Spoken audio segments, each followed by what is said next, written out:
कि क्या कुछ नया है इस कानून में, कुछ है भी नया कि नहीं, या सिर्फ इंग्लिश के नामों को हिंदी में कर दिया गया। जैसे हम देखते हैं होटल में लोग कैमरे लगा देते हैं और दूसरे को रिकॉर्ड कर लेते हैं, फिर ब्लैकमेल करते हैं, लेकिन तो उसका देखना भी, स्क्रीनिंग भी अब एक ऑफेंस है। और जब मुकदमा तय होने के बाद जज साहब के पास पहुंचे तो जज साहब किताब टटोले कि भाई ये वो सेक्शन सही है नहीं, ये परेशानियां हैं, बेसिकली एक क्योस पैदा कर दिया है मेरी राय में। लेकिन जो क्रिमिनल है वो तो अभी आप देखिए कि जो इलेक्ट्रॉनिक क्राइम हो रहा है उसके ऊपर कोई रिड्रेसल अभी भी हमारा सिस्टम जो है उसको रोक पाने में असक्षम दिखाई दे रहा है। तो थोड़ा सा कहीं ना कहीं सुप्रीम कोर्ट इस मामले में हेल्पलेस हो जाता है और हो चुका है। अगर बहुत स्ट्रांग गवर्नमेंट है। 1 जुलाई 2024 से भारत में आईपीसी, सीआरपीसी और इंडियन एविडेंस एक्ट को बदलते हुए नए कानून लागू हो गए, ये सबको पता है। पिछली लोकसभा में ये कानून पास हो गए थे और दिसंबर 2023 में राष्ट्रपति की तरफ से भी परमिशन मिल गई थी, गो अहेड मिल गया था। लेकिन क्योंकि गवर्नमेंट इलेक्शन में जा रही थी और नहीं चाहती थी कि इसको लेकर कोई मुद्दा बने, इसलिए इसको उस वक्त डिफर कर दिया गया और दोबारा से प्राइम मिनिस्टर नरेंद्र मोदी की गवर्नमेंट आने के बाद से एक बार फिर से इस कानून को लागू करने की बात हुई और 1 जुलाई से लागू भी कर दिया गया है। नए कानून के नाम है भारतीय न्याय संहिता यानी बीएनएस, भारतीय नागरिक सुरक्षा संहिता यानी बीएनएसएस और भारतीय साक्ष्य अधिनियम जिसको आप पीएसए भी कह सकते हैं, जिन्होंने आईपीसी, सीआरपीसी और इंडियन एविडेंस एक्ट को रिप्लेस किया है। बहुत सी बातचीत हो चुकी है इसके ऊपर पिछले 6 सप्ताह में जब से ये कानून लागू हुए, लेकिन इनके इम्प्लीमेंटेशन को लेकर क्या समस्याएं हैं, इन पर बात करने के लिए हमारे बीच आज मौजूद है जस्टिस रिटायर्ड बीडी नकवी साहब, जो इस वक्त बहुत ही नामवर सोशल एक्टिविस्ट के तौर के ऊपर भी जाने जा रहे हैं। उनसे बात करेंगे कि क्या कुछ नया है इस कानून में, कुछ है भी नया कि नहीं, या सिर्फ इंग्लिश के नामों को हिंदी में कर दिया गया। बहुत बहुत आपको खुश आमदीद, वेलकम हमारे शो में। ये बताइए कि क्या कुछ है नया इसमें? देखिए हाँ, ये बात तो सही, कुछ नया तो है, ऐसा नहीं है कि सब कुछ पुराना है, लेकिन जो मेजर पार्ट है, अगर हम बात करें आईपीसी की, जो भारतीय न्याय संहिता है, उसके अंदर कोई बहुत बड़ा चेंजेस नहीं है। जो लॉर्ड मैकॉले ने डेफिनेशन दी थी ऑफेंसेस की, और वो वही रखी गई है, लेकिन हाँ कुछ ऑफेंसेस नहीं हैं। जैसे अगर हम बात करें मॉब लिंचिंग की, उसके लिए एक अलग सेक्शन है। हम बात करें ऑर्गेनाइज क्राइम की, हम बात करें टेररिस्ट की, तो ये जो ऑफेंसेस हैं, अगर कोई टेररिज्म करता है, टेररिज्म की उसमें आता है डेफिनेशन में, तो एक है 111, 12, 13, 3 सेक्शन ऐसी है जो इन तीनों को कवर, ऑर्गेनाइज क्राइम को कवर कर रहे हैं, हमारे टेररिस्ट को कवर कर रहे हैं, हमारे मॉब लिंचिंग को कवर कर रहे हैं। तो ये ऑफेंसेस है। एक और ऑफेंस जोड़ा वायरिज्म का, जो पहले नहीं था हमारे आईपीसी में, तो वो एक ऑफेंस है। वायरिज्म सब समझते होंगे कि छुपकर किसी के सेक्सुअल एक्ट को देखना, जैसे हम देखते हैं होटल में लोग कैमरे लगा देते हैं और दूसरे को रिकॉर्ड कर लेते हैं, फिर ब्लैकमेल करते हैं, लेकिन तो उसका देखना भी, स्क्रीनिंग भी अब एक ऑफेंस है। तो ये कुछ ऑफेंसेस हैं जो जोड़े गए हैं, और जाहिर है परेशानियां अपनी जगह, क्योंकि इस सिस्टम की जो नए लॉस की परेशानी हुई है वो ये हुई है कि सेक्शन बदल गए। आईपीसी के अंदर मेजर पार्ट वही है, तो जनता, कोई भी आदमी विक्टिम एफआईआर लिखाने जाए तो किस सेक्शन में लिखाए, वकील से मशवरा करे तो वकील किताब खोल के बैठे, फिर वो पुलिस वाले के पास जाए तो पुलिस वाला किताब में दिखेगी सेक्शन सही है नहीं सही। और जब मुकदमा तय होने के बाद जज साहब के पास पहुंचे तो जज साहब किताब टटोले कि भाई ये वो सेक्शन सही है नहीं, ये परेशानियां हैं, बेसिकली एक क्योस पैदा कर दिया है मेरी राय में। इसको क्याओस ना पैदा होता है, इसके लिए क्या करना चाहिए था? क्या पहले ट्रेनिंग की जरूरत थी, कुछ टाइम देना चाहिए था इम्प्लीमेंटेशन के लिए? कहाँ पर कमी रही? नहीं, कभी ये रह गई कि जो ऑफेंसेस उन्होंने नए इंट्रोड्यूस कराए हमारी भारतीय न्याय संहिता के जरिए आईपीसी के अंदर, आईपीसी को बदल कर वो अमेंडमेंट हो सकता था। उसके अंदर amendment was the best way to get these offences as an offences in the act. ये जो चीज़ थी, मैं नहीं मानता कि इतने मेजर चेंजेस नहीं किए हैं जितने कि एक नया उसका चलिए नाम बदल देते, आईपीसी का नाम बीएनएस कर दिया, कोई ऐसी बात नहीं है। लेकिन ये जो सेक्शन बदल गए, 120 वाला 400 में पहुंच गया, 300 में पहुंच गया, 200 वाला 50 में आ गया, तो ये जो टॉपसी टर्वी है इस एक्ट की, ये मैं इस पर मोतरिज हूँ, मेरा एतराज़ है। पी चिदम्बरम ने आरोप लगाया था कि पार्ट टाइमर्स ने बनाया ये कानून, और 90 से 99% लॉज वही हैं जो पहले से चले आ रहे थे, केवल लैंग्वेज बदल दी गई है।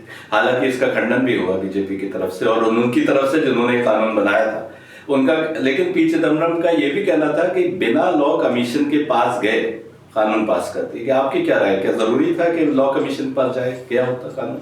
देखिए, जो पी चिदम्बरम साहब ने कहा मुझे भी वही लगता है। बेसिकली बात गलत नहीं कि पी चिदम्बरम साहब ने, क्योंकि जो एडवाइज़र हैं गवर्नमेंट के, ज़ाहिर है मोदी साहब को तो इतनी फुर्सत नहीं है कि वो आईपीसी का कानून बनाने बैठ जाएं, या और उनके चीफ सेक्रेटरीज को फुर्सत नहीं है। और वाकई लॉ कमीशन में ऐसा कोई डिस्कशन हुआ होगा तो ये पब्लिक डोमेन में नहीं आया। ये इसको पब्लिक डोमेन में आना चाहिए था, ताकि उसके इफ जो प्रॉस एंड कॉन्स है उस पर हम सब लोगों को, जो भी जुडिशियल फेडरेटरी के लोग हैं, जो लीगल फेडरेटरी में काम करते हैं, उनको मौका मिलना चाहिए था अपनी व्यू पॉइंट रखने का। जी, तो ये कहा जा रहा है कि पुराने लॉज जो थे वो कॉलोनियल एरा की लेगेसी थे, जो ब्रिटिश क्रिमिनल ज्यूरिस्प्रूडेंस सिस्टम की कॉपी थे और भारतीयों पर रूल करने और उन्हें ऑप्रेस करने और उनको सजा देने के लिए बनाए गए थे। ये एक एलिगेशन जो एक गवर्नमेंट की तरफ से जो बात कही गई वो ये कही गई। हालांकि इसमें भी विरोधाभास है कि अगर ब्रिटिश कॉलोनियल एरा की कॉपी थे तो फिर वहां भी क्या सप्रेस करने के लिए तो नहीं बनाए गए थे। लेकिन मेरा आपसे जो सवाल है कि यदि ऐसा था तो 1947 से 2024 तक आपने और दूसरे जितने जजेस ने जो न्याय की प्रणाली को आपके थ्रू गुजरी, जो आपने न्याय किया, न्याय व्यवस्था का आप सिस्टम का हिस्सा थे, तो क्या वो जस्टिस सिस्टम जो है सजा देने के ऊपर आधारित था? देखिए, ऐसा है कि अगर हम ब्रिटिश लेगेसी की बात करें तो इस इंडिया के अंदर ब्रिटिशर्स ने हमको ब्रिजेस दिए, प्रेसिडेंट हाउस दिया, पार्लियामेंट दी, जो पूरा एडिफाइस है, जो पूरा सिस्टम है वो कहीं ना कहीं ब्रिटिश है। आज हम जो कोट पैंट और शर्ट पहने हुए हैं, अब कितने लोग धोती पहनते हैं? हमने लेगेसी को एक्सेप्ट कर लिया। हम ब्रिटिश मॉडल को एक तरह से कॉपी करने लगे अपने रहन सहन में भी। तो कानून जो है ये खाली इंडिया में नहीं है, हिंदुस्तान में ही नहीं है, ये लॉ इंडोनेशिया में भी है, मलेशिया में भी, पाकिस्तान में भी है, उन मुल्कों में भी वही लेगेसी चली आ रही है। पॉइंट ये, लॉर्ड बेकाले बड़ा काबिल आदमी था, इसमें कोई दो राय नहीं। क्योंकि देखिए, जो हमारा बीएनएस बना है, जो भी डेफिनेशन क्लॉज है, चाहे वो राइट ऑफ प्राइवेट डिफेंस का हो, चाहे वो डेफिनेशन क्लॉज हो, उसके आपने नंबर बदल दिए, सेक्शन बदल दिए, लेकिन वही रखे, उसमें कोई मेजर चेंजेस नहीं किया। और कुछ जो आपने बात कही ब्रिटिश लेगेसी में साहब हमें अप्रेस करने के लिए, हाँ, जैसे एक्सट्रेडिशन का लॉ था, वो उसको आपने दोबारा फिर उसको रीराइट कर लिया, सेक्शन 152। तो फिर एक्सट्रेडिशन का लॉ तो आज भी है, बल्कि और सख्त हो गया। वो 124A था उस आईपीसी के अंदर, वो 152 हो गया और वही उसकी डेफिनेशन हुई। तो अगर ब्रिटिश गलत थे तो आप सबको सही करना चाहिए था। दूसरी और बात है, हम लोग बात करते थे बचपन से लेके अब तक कि अरे भाई, ये कार के एक्सीडेंट में ब्रिटिशर्स ने 2 साल का ऑफेंस रखा, भले ही सजा रखी, ये जो 4 जो ए था वो एक्सीडेंट हो जाए 2 साल, तो इन्होंने अब सजा उसको बढ़ाकर 5 साल कर दी। ब्रिटिशर्स ने अपने कार प्रोटेक्शन, अपने प्रोटेक्शन के लिए 2 साल की रखी, और आपने अपने इंडियन जो अब एक्सीडेंट करेंगे तो 5 साल की रखी, और अगर वो एक्सीडेंट करके भाग गया तो वो सज़ा अब 10 साल तक की हो सकती है। अब आप देखिए, एक सबसे बड़ी प्रॉब्लम है, इस पर बहुत बड़ा रिवोल्ट, मतलब पब्लिक में अनरेस्ट भी हुआ, और तब गवर्नमेंट को स्टेटमेंट देना पड़ा कि नहीं साहब, हम इसको सोचेंगे, करेंगे। आज एक्सीडेंट हो जाए मुझसे आपसे तो मुझे वहाँ भागना पड़ेगा, क्या, वरना मेरी पब्लिक मोबिलिटी कर देगी, मेरी आपकी किसी की भी, वो कर देती है।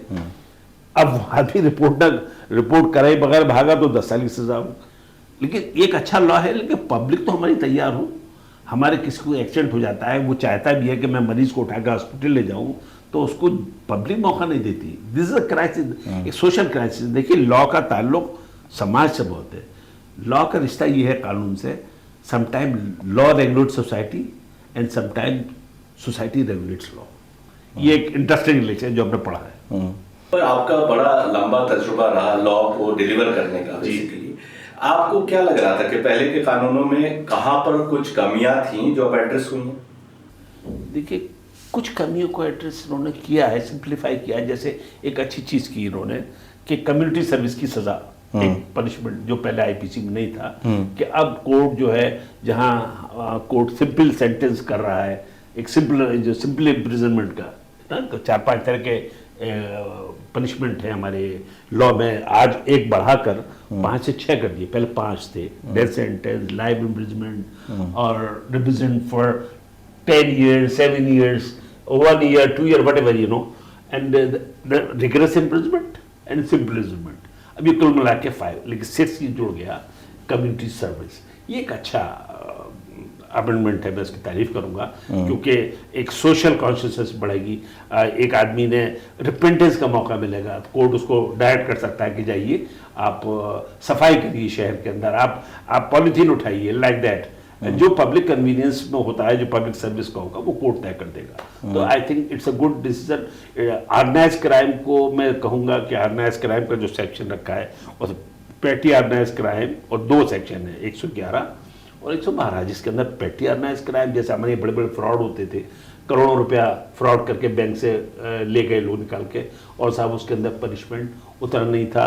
अच्छा, पूरे रैकेट में जो लोग इन्वॉल्व होते हैं उनको थोड़ा सा एक वाइडर नेट दिया है, मैं ये कहूँगा, उसके अंदर एक वाइडर नेट दिया है ऑर्गेनाइज क्राइम का। लेकिन जो क्रिमिनल है वो तो अभी आप देखिए कि जो इलेक्ट्रॉनिक क्राइम हो रहा है, उसके ऊपर कोई रिड्रेसल अभी भी हमारा सिस्टम जो है उसको रोक पाने में असक्षम दिखाई दे रहा है।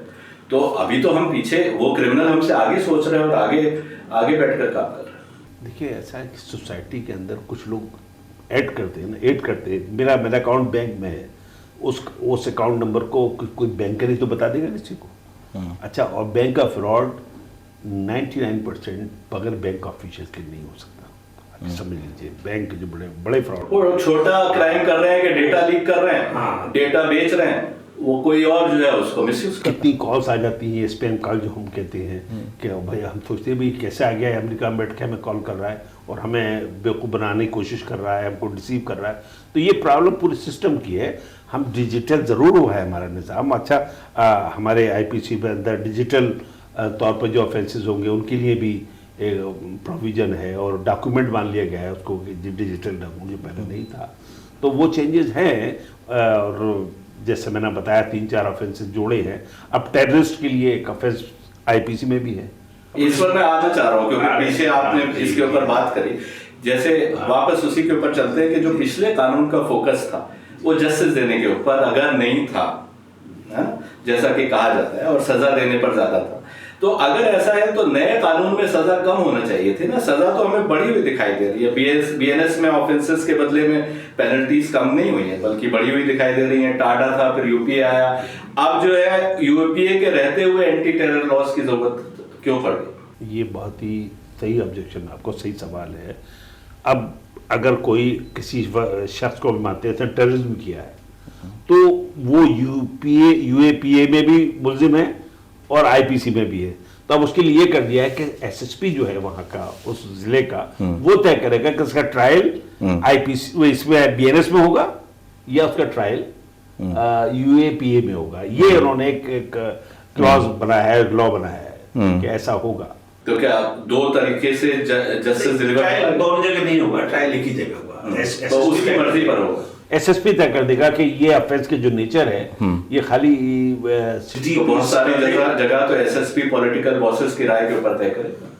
देखिए, ये जो आपने प्रॉब्लम की, पॉलिटिकल बॉसेस पर पुलिस वाले काम करते हैं, इस पर प्रकाश सिंह हमारे एक रिटायर्ड डीजीपी रहे, उन्होंने केस किया सुप्रीम कोर्ट में, और ऑनरेबल सुप्रीम कोर्ट ने 6-7 जो चीज़ें रिफॉर्म सजेस्ट किए थे, बट इट्स सो अनफॉर्चुनेट कि वो आज तक इम्प्लीमेंट नहीं हुए। पुलिस को पॉलिटिकल कंट्रोल से बाहर निकालना, और ताकि वो इंडिपेंडेंटली काम कर सके, वो रिफॉर्म्स मैं समझता हूँ उसका कानून बन भी नहीं सकता। उसके लिए कानून तो सुप्रीम कोर्ट अगर चाहे तो उसको स्ट्रिक्टली गवर्नमेंट को कह सकता है कि आप बनाइए, और पुलिस भाई सुप्रीम कोर्ट हर काम कर सकता है। अगर कोई इन्वेस्टिगेटर है, वो आईओ है, कोई भी है, तो वो इंडिपेंडेंट है, वो पॉलिटिकल बॉसेस की राय पे ना हो, तो एक अच्छा न्याय। सुप्रीम कोर्ट की भी मुझे लगता है कहीं ना कहीं मजबूरियां हो जाती हैं, क्योंकि अब मान लीजिए, मैं एक सामने की बात है कि आधार को लेकर अगर आप पीछे देखिए तो कितनी बार सुप्रीम कोर्ट में कहा गया कि मैंडेटरी नहीं है, लेकिन जब ये कहा जा रहा था कि मैंडेटरी नहीं है, उस वक्त भी आप ना बैंक अकाउंट खोल सकते थे, ना आप कोई LIC पॉलिसी ले सकते थे बिना आधार के। अब तो तकरीबन मैंडेटरी हो गया, अब तो आपको उसके बिना कुछ है ही नहीं। तो सुप्रीम कोर्ट में जिस वक्त बयान दिया जा रहा था, उस वक्त गवर्नमेंट बढ़ रही थी उसको मैंडेटरी करने के ऊपर, लेकिन कह रही थी मैंडेटरी नहीं है। बिल्कुल, आपने बहुत ही वाजिब सवाल है, बड़ा वैलिड क्वेश्चन है। मैं भी महसूस करता हूँ कि सुप्रीम कोर्ट कहती रही और गवर्नमेंट अपनी मनमानी करती रही, ये तो इसमें कोई शक नहीं। और आज ये बिल्कुल ऐसा बहुत सारे एरियाज में हो रहा है। बिल्कुल, वो कई एरिया ऐसे है ना। प्रॉब्लम यह है कि एग्जीक्यूशन जो करते हैं ना, वो तो गवर्नमेंट ही करेगी ना सुप्रीम कोर्ट जजमेंट का। तो थोड़ा सा कहीं ना कहीं सुप्रीम कोर्ट इस मामले में हेल्पलेस हो जाता है और हो चुका है। अगर बहुत स्ट्रांग गवर्नमेंट है, अब आप देखिए गवर्नमेंट 10 साल पुरानी गवर्नमेंट, 10 साल से हमने देखा कि गवर्नमेंट का एटीट्यूड और सुप्रीम कोर्ट का एटीट्यूड, और आज देखिए सुप्रीम कोर्ट का एटीट्यूड जब गवर्नमेंट वीक होती है तो सुप्रीम कोर्ट स्ट्रांग हो जाता है। आपने मनीष सिसोदिया के बेल का देखा, कितना अच्छा ऑर्डर ऑनरेबल सुप्रीम कोर्ट ने दिया है। मैं तो जितनी तारीफ करूँ उतना कम है। इतना डिटेल्ड ऑर्डर मैंने 30 इयर्स की जुडिशियल सर्विस में आज तक नहीं देखा कि जिसमें कोई उन्होंने कॉर्नर छोड़ा ही नहीं 8-10 प्रिंसिपल में कि बेल देना है कोर्ट को या नहीं देना है। और उस जजमेंट से हजारों लोगों को राहत मिलेगी जो जेलों में पड़ेंगे।